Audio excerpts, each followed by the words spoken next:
And after that, we placed some ortho implants. We managed to finish this way. This is at the moment of removal of the brackets. You can see a very nice occlusion. This is final occlusion. And you can see, I'm sorry because I didn't have the photograph. This is at the moment we take off the implants. But now you can see the final records of this patient and the comparison before and after of the profile, skeletal profile. This is final, and this is before. You can see how we managed to change the occlusal plane, giving to the patient a very nice result in the profile. You can see here how we can change the profile, and comparison of initial and final profiles tells us that the mandible adapts forward with the lowering or flattening of the occlusal plane. One of the things I've seen for many years is the stability when we do the correct thing with the occlusal plane. For example, this case, you can see it now at 19 years old, 3.5 years after the treatment. And you see how the occlusion is even better and better. They get better in time, and even the profile. In the next slide, you can see like a global comparison of the initial, final, and 3.5 years after the treatment. So this is my first case. Another case, growing patient. This is a female, 8 years old, with some habit, tongue thrust, oral breathing, and some kind of light lip-sucking habit. And you can see the convex profile and like a mandible a little bit protruded, making this profile convex. Some kind of difficulty to close the lips, lip habit here. And you can see in her occlusion a very clearly tendency to open wide and class 2 both sides. And in this kind of cases, you can see many times a thick occlusal plane, high in the posterior part, and you can see a great convexity and protrusion of the upper incisors. In this kind of cases, we love to lower or to flatten the occlusal plane in order to make a decompression of the condyle, a better growth of the ramus, and then a mandibular forward adaptation. So this is more or less the initial aspect in this patient, 8 years old. And we love how well when we do the treatment with the cervical headgear, we use indolichofascias and mesofascias, and we try not to use the cervical headgear in brachyfacial patients because we have seen that in brachyfacial patients, the biotype gets worse. But on the contrary, in dolichofacial patients, the biotype even gets better. So this is the appliance we mostly use, the cervical headgear. And this is the progress x-ray when we got the class 1, molar class 1, and then you can see here class 2 initially, class 1 in progress, and after that we place 2x4 to retract the upper incisor, and then you can see after that a very nice improvement of the profile. So we act in the occlusal plane and in the upper incisors in this case. After the corrective phase, which was very fast and easy, we can see the class 1 very nicely, and this is due to the forward adaptation of the mandible that we can see in cases like these by lowering or flattening the occlusal plane.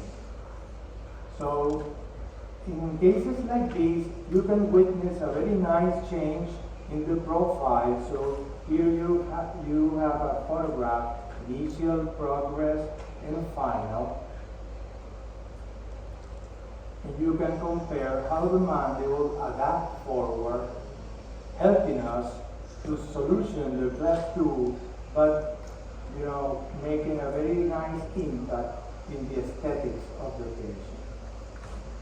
On the contrary, this is class 2, but on the contrary, in the class 3 growing patient, like this young boy, almost 4 years old, with class 3 and genetics to prognatism, mandibular prognatism, and brachyfacial tendency.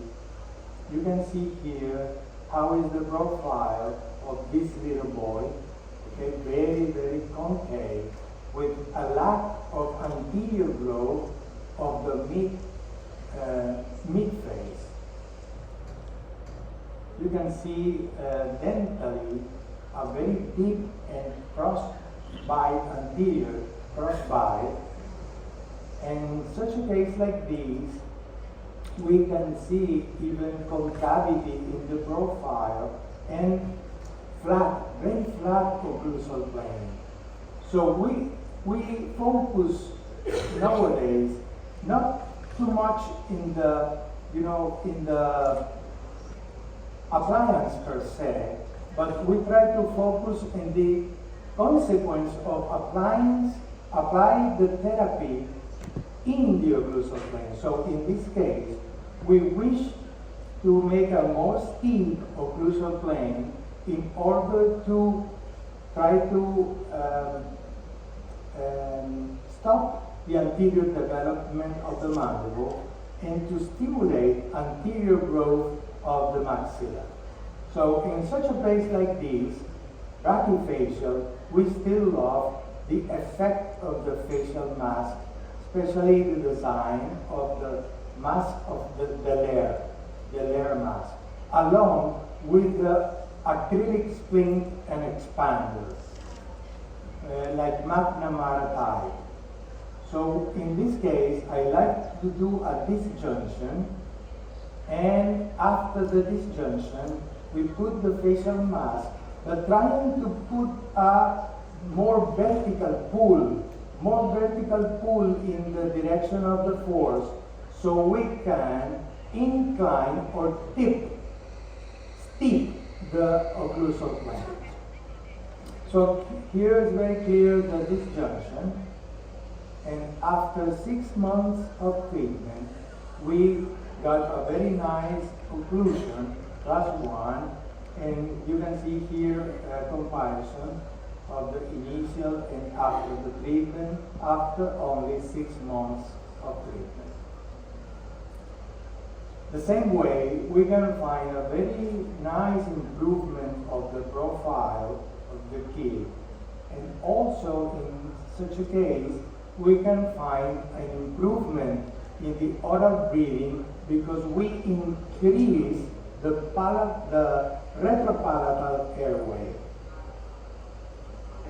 If we compare, if we see how is the cephalometric change, we, in this case, see very clearly how we manage to tip or to incline the occlusal plane to make it higher posteriorly and to make a more flat profile, not concave skeletal profile. And you can see this is many years after, 14 years old, with no further treatment. How is the developing of the dentition of this boy? And now you can see a very different profile, okay? So I like a lot in brachy and mesofacial patients the effect of the layer facial mask along with the acrylic spleen type like McNamara. So it's a very different profile, a very different morphology in the mandible. And when we compare these three stages, we can see very clearly the impact of changing the occlusal plane in the posterior development of the face and the dentition. Very clearly when we see superimpositions, what happened with the remaining growth of the patients. It's very nice. Here you can see maybe the last time I saw this boy, 17 years old, with no further treatment, no brackets, no corrective treatment, and you can see a very nice profile still, and even a very nice developed dentition.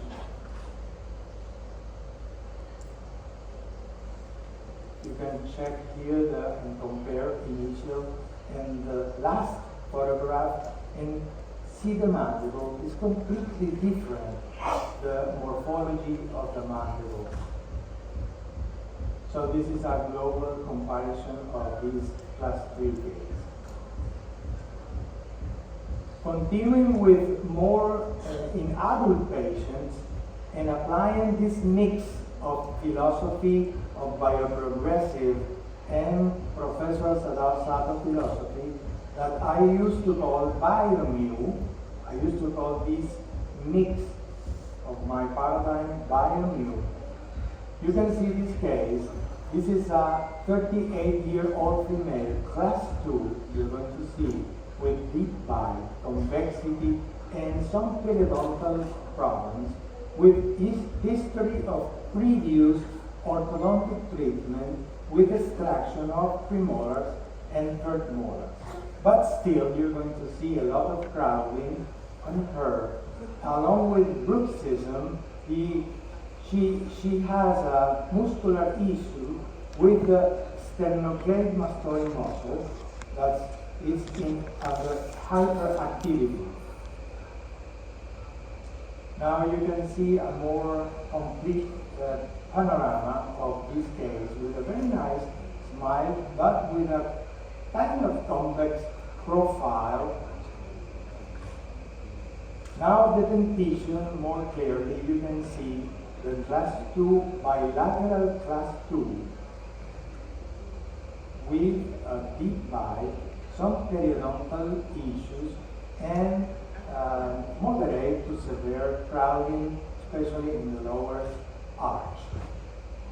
In a case like this with deep bite, I love to apply bioprogressive principles because one of the principles is to unlock the malocclusion. We have to think about malocclusion as something that is stable, that reflects the malfunction, reflects how is the physiology of the patient. So we should break with that circle, vicious circle, and establish a new one. This is one of the principles of Professor Ricketts. Unlock the malocclusion in the first stage. You can see in this panoramic view how are the occlusal planes of this patient.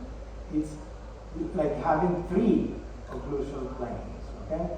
And different condyles, even morphology in the radius. And when you see the frontal, you can see like a very pronounced notch in the left side that is reflecting the activity of the masseter, and in the contrary side, you can see a very developed mastoid process which reflects the activity of the sternocleidomastoid muscle. Some periodontal issues in lower incisors area, also in this patient.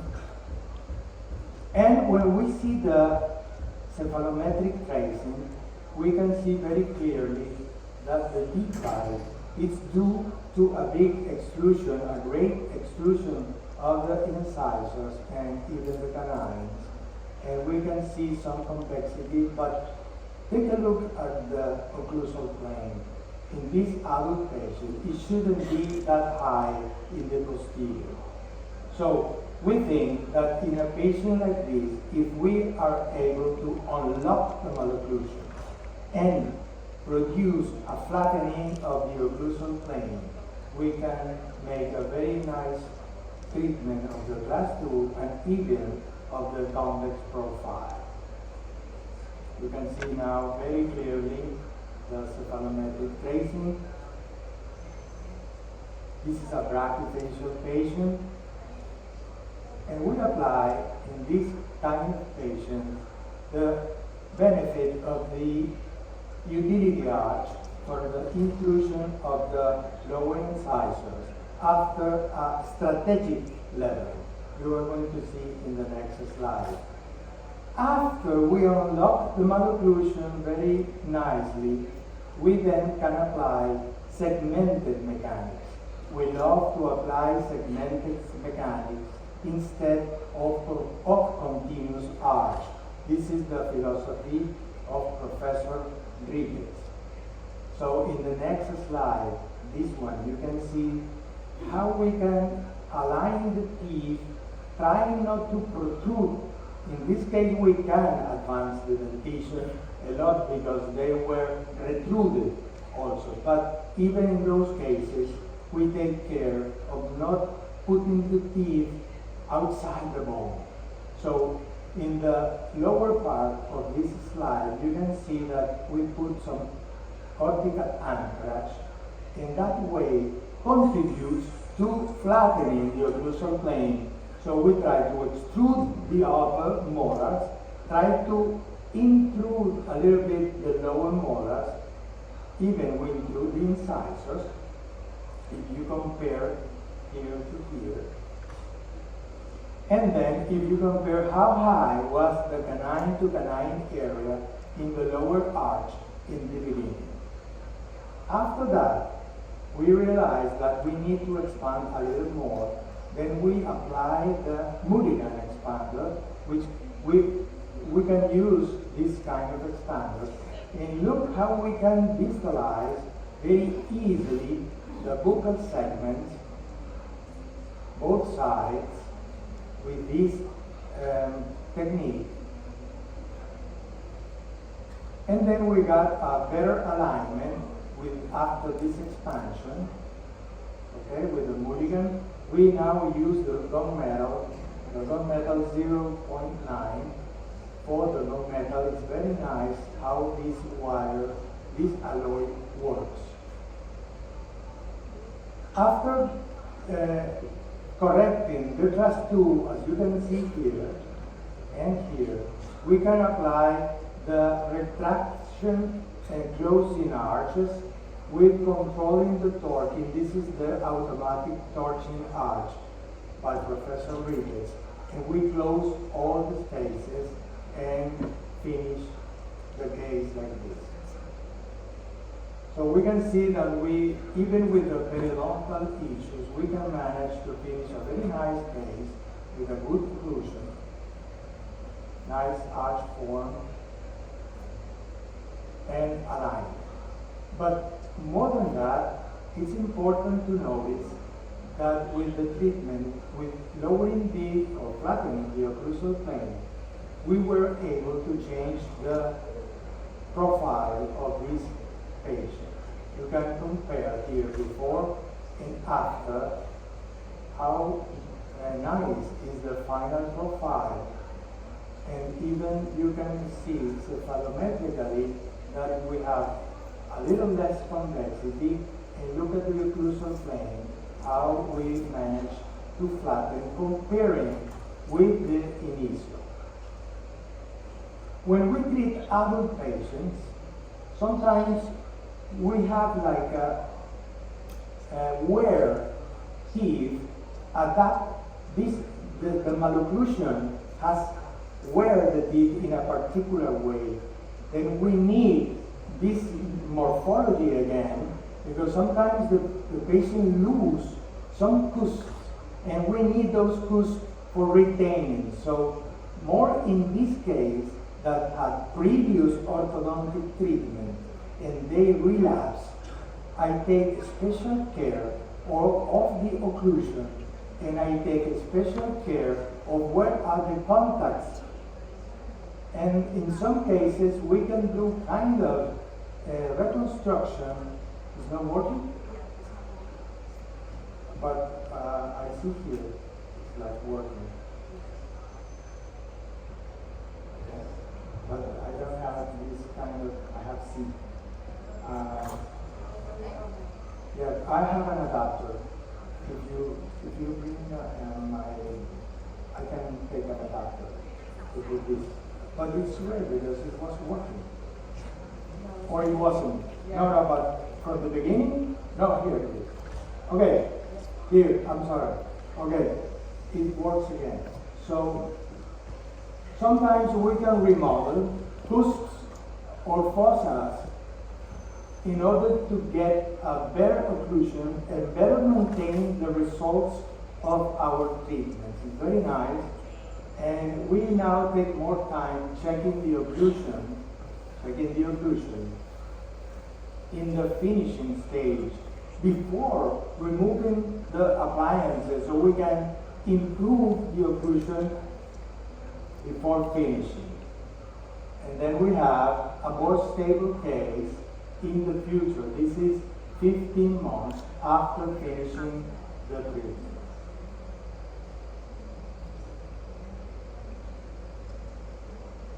Okay, another case completely different. I try to choose patients of different biotypes for the conference. This is a 15-year-old female. Okay, you can see the profile here. She's a class 3 profile with concave profile.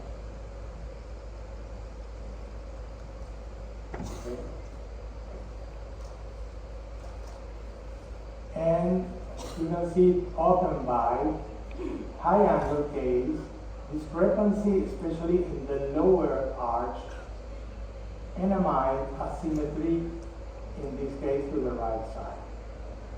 You can see like a middle third retruded in this case, and very clearly a high mandibular angle.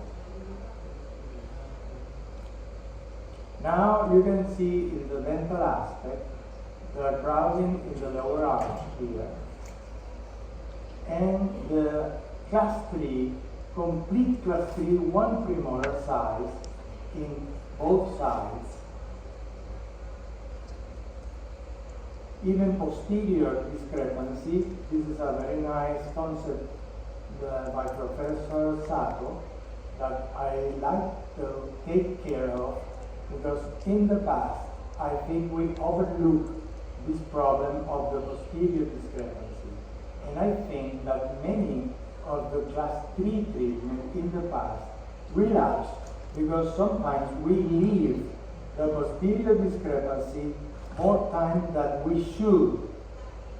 You can see very clearly here how the third molar, even the second molar, had some problems to get into the arch. So you can see now that this is a very high angle, and you can see the concavity on the skeletal profile, -4, okay? And very flat occlusion plane in this case. So we should plan in our treatment to steep this occlusion plane. Or another thing that I always say is that I don't like too much the verb to classify the biotype of the patient. I prefer to use the facial taper. Here you can see it's more than 2 standard deviations below the norm, so it's a very vertical biotype. In this case, we apply Professor Sadao Sato's original mechanics. I insist in this because sometimes there are another kind of technique these days, but this is the original technique from Sadao Sato, very similar, I think, that Professor Shirasu. And you can see this is applying the gum method arch. And I combine with some bioprogressive principles, and we managed to produce a steep posterior occlusal plane, very steep.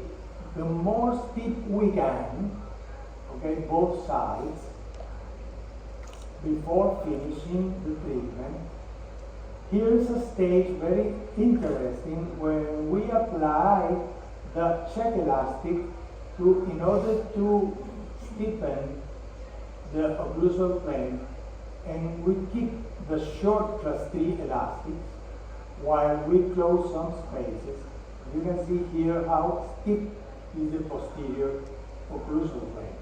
This is intentionally by purpose because we want to control the mandible position, but even more, we want to stabilize the mandible backward.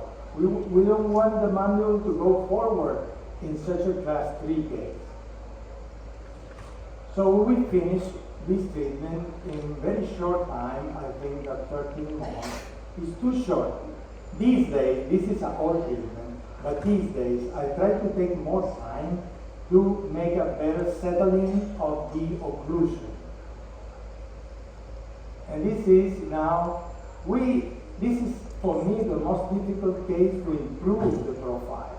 Because when we have such a high angle, it's difficult to manage. If we lower the high angle, then we get more class 3. This is the problem. So in a case like this, it's always a situation. But when the patient don't have to have surgery, don't want to have surgery, this is the option that we have for them. This is the initial change before and just at the moment of the removal of the appliances. So you don't see too much change initially. And you can see very clearly here how we managed to steepen the posterior occlusal plane in this case. Okay? So this is, and we extract the third molars to get rid of the posterior discrepancy, and we managed to avoid the lower dentition. So in this case, if you see the final seismometric tracing, you will see an improvement of the concavity in the profile and like a better occlusal plane, even that in this functional occlusal plane, we don't trace the posterior part of the occlusal plane, but we can see it in the x-rays. And this is 10 years after that you can see that the malocclusion was corrected and it's stable. You can see from canine to posterior how stable is the correction of this case 10 years after a little relapse in the vertical aspect anteriorly, but a reasonable, stable case. And you can see 10 years after how I see even an improvement in the profile in this case. Very nice. No functional problems. You can see immediately after the removal of the brackets in the middle, and at the right side 10 years after finishing this treatment. But more important than that, we can see a better situation, not only skeletally, but the dental compensations that we did during the treatment are much better now, 10 years after. This is very interesting. So I like, because this is one of the reasons I feel that the occlusal plane is like an orthopedic appliance. If we do the correct thing with it, and we have these strong muscles acting in our craniofacial system, we can be more secure, more in a safer zone, that the correction of the malocclusion will be stable. So this is the emphasis that I have to make to the occlusion. You can see 10 years after a much better profile and a much better functional situation. Even I see a different morphology in the mandible. Okay, there are other situations when we have alterations in the anterior part of the occlusal plane, vertically, generating like a maxillary excess downward. Then we can witness cases with gum smile, like this girl. This is a 15-year-old, almost non-growing patient. So this is a class 2 even. I am not presenting how we correct the class 2 because it's the same of the class 2 patient that I just presented. But I am going to insist in the alternative of the utility arches, because we here in this case use a lot of intrusion force in the upper and lower incisors just with the utility arches, unlocking the malocclusion in the first stage, and after that we manage the same as we always do with class 2 patients, that we apply sectional mechanics and we correct the class 1. And it's very nice, another principle of the bioprogressive which is the overcorrection. If we have a deep bite like this, we should end with an almost edge-to-edge situation, like an overcorrection of the malocclusion. Even with these bendings here in the loop, I am trying to overcorrect the torquing, because it's very important for deep bites when we correct to get a very nice inter-incisor angle, about 126 if it's possible. So this is the situation at the moment of the finishing, after a great intrusion in upper and lower incisors. And this is the situation of the occlusion after the removal of the appliances.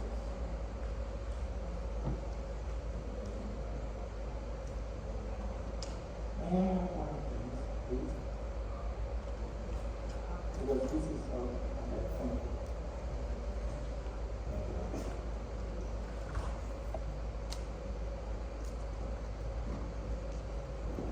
Sorry.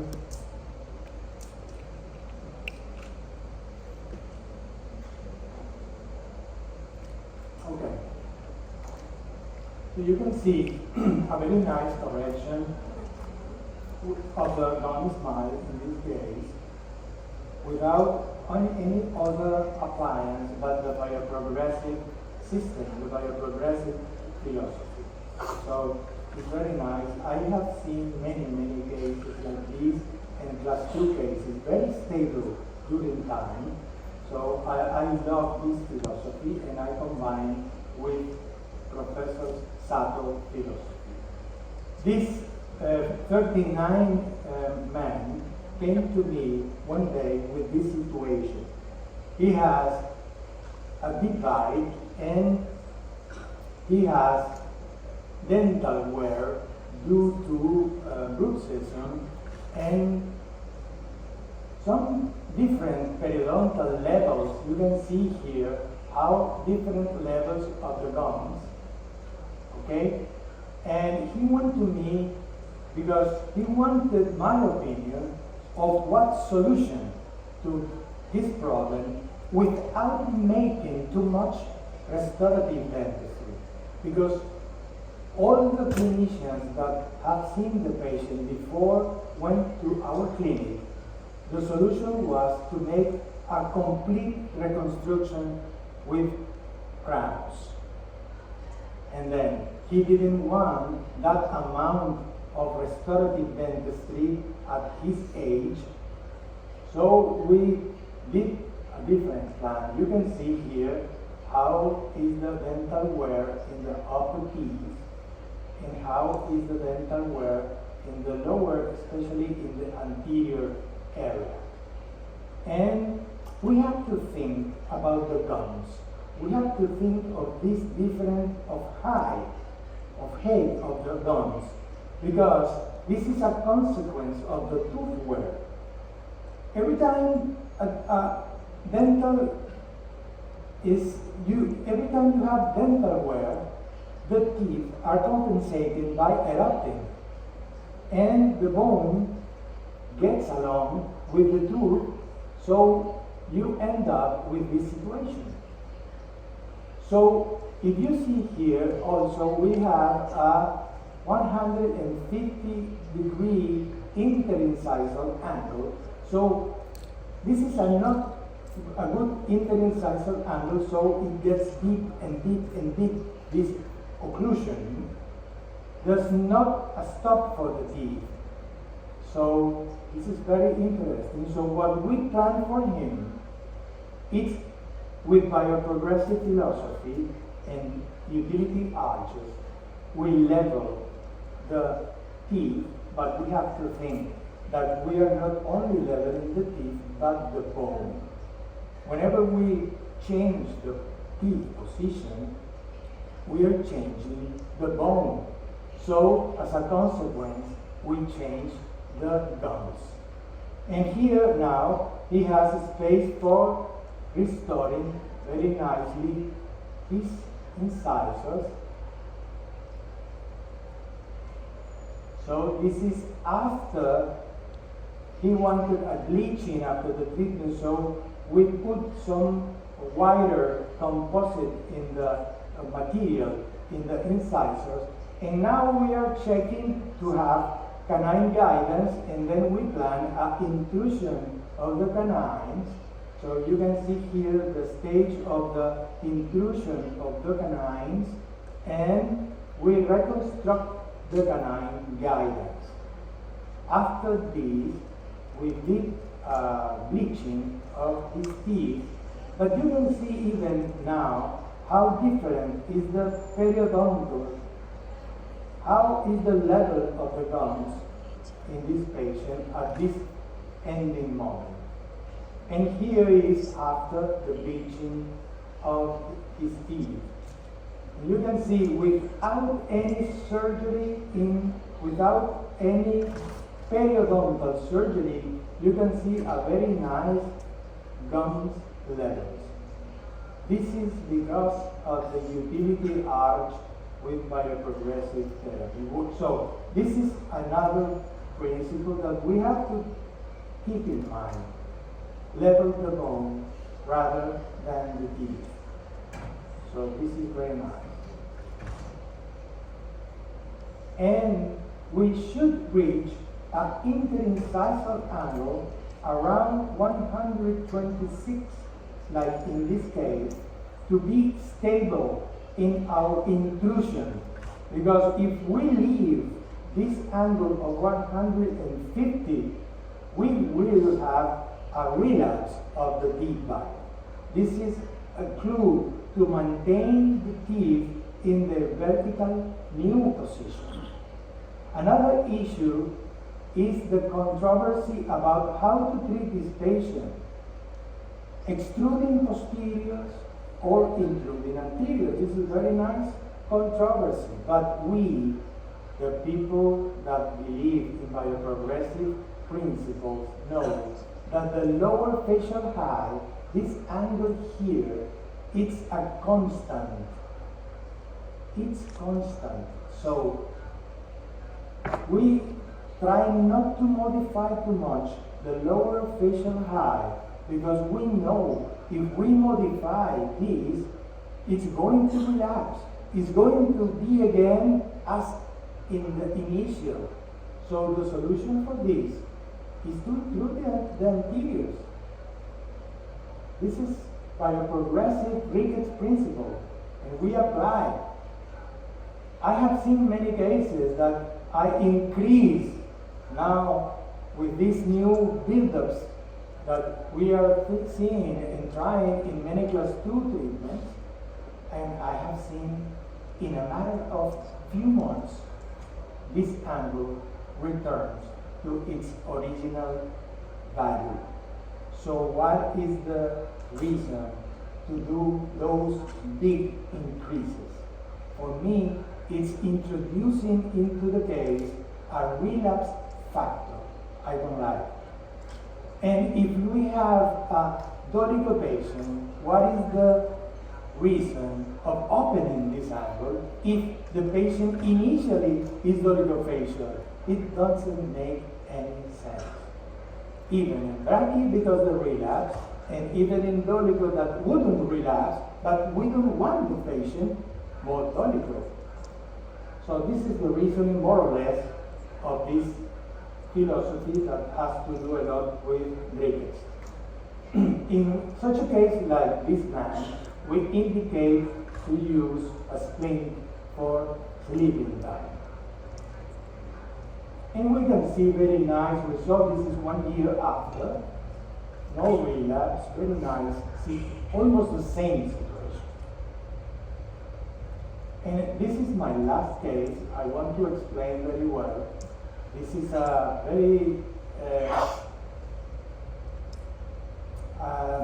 for me, it's a kind of anecdotal case because he is a doctor in my country, a radiologist doctor, and he went to me because all the orthodontists that he visited before wanted to do a triple orthodontic surgery. The 4 sagittals and mentoplasty. And he said to me like this: someone told me that you are the only crazy that are treating cases like me without surgery. So this is the reason I am here. So this is a lateral deviated case to the right side because the hyperactivity of the right masseter, but no symptoms in the TMJs. You are going to see that he has a concave profile here, very clear, prognatism, high angle case, posterior crossbite and anterior crossbite, and asymmetry because it's a lateral deviation of the mandible to the right side. So this is the initial photographs. And you can see the malocclusion now. It's a very, very nice class 3 here. You can see it's 1 premolar severity, a little less in the right side because the mandible is rotated to the right side. You can see here almost 1 incisor discrepancy, open bite, and posterior, not only anterior but posterior crossbite, bilateral. This is initial records, and you can see here a 3rd molar that is in a very bad situation. You can see here.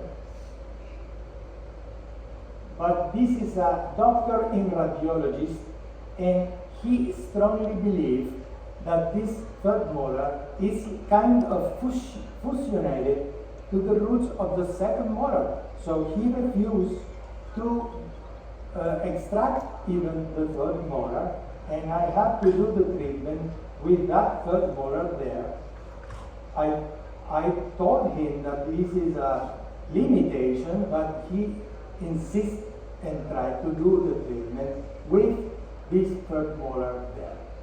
The other very nice thing that you can notice here, it's like a double image in the ramus that is very classical, very typical to see in the lateral deviated cases, that you see this double image in the ramus. And when we see the posterior, anterior, or frontal analysis, this is from Ricketts analysis, we can see the deviation to the right side. You can see how dolichofacial is the patient in the lateral tracing, and even he has a concavity skeletally and a very, very low, flat and low occlusal plane. So this is not an easy case.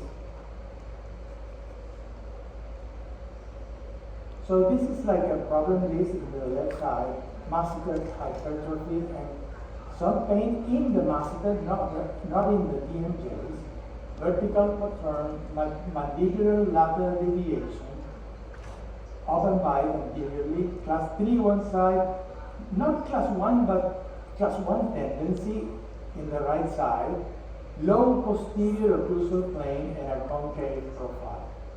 Our treatment plan involved third molar extraction, but the patient didn't accept. Balance the vertical side by side with new therapy, making even the occlusal plane to gain more symmetry, and make the posterior occlusal plane steeper, especially in the left side, that was the most class 3, and we apply a kind of class 1, class 3 mechanics.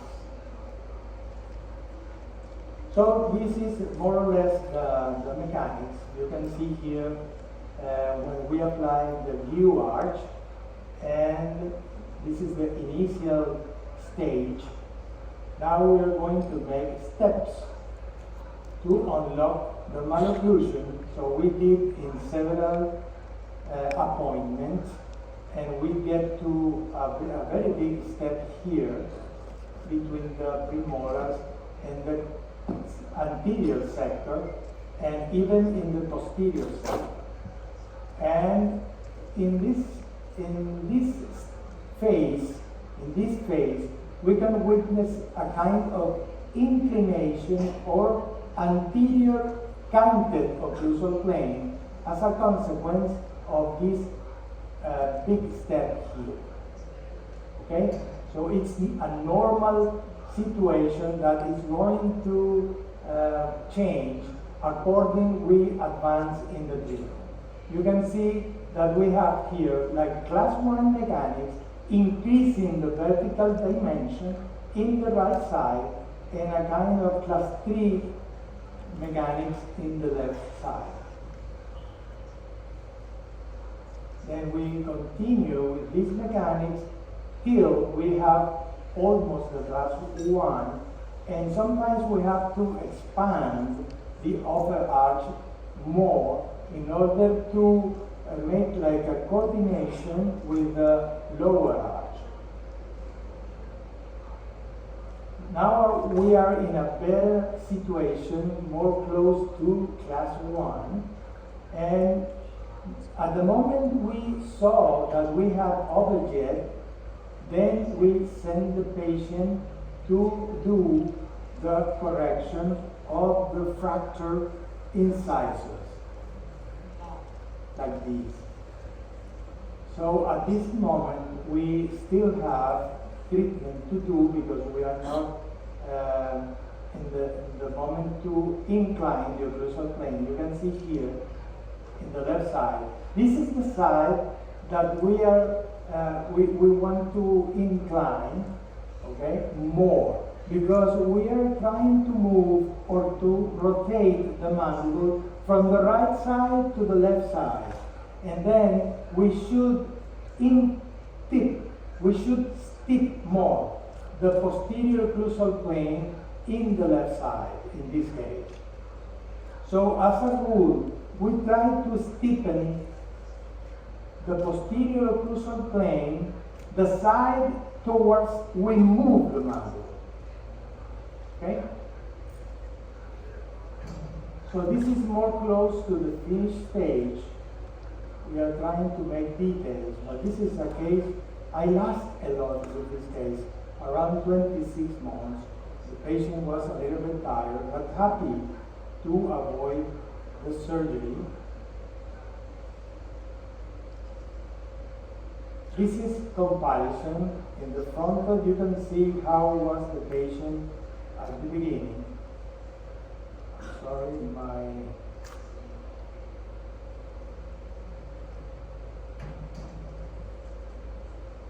yes, now it's not working again. But I think I can do with my pointer. Okay, let's see. Let's try to go a little bit back and forth.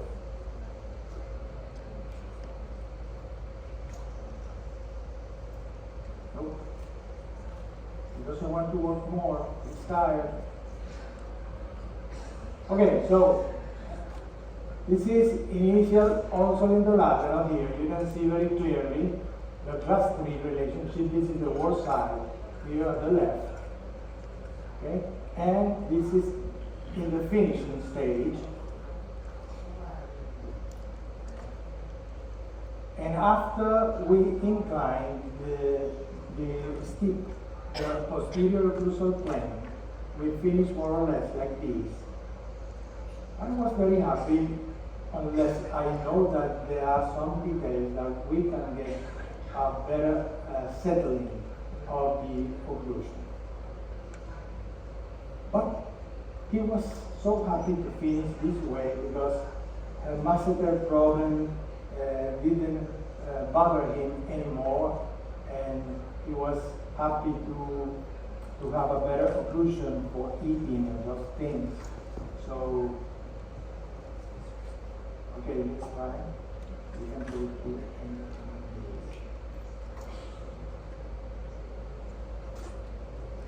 okay.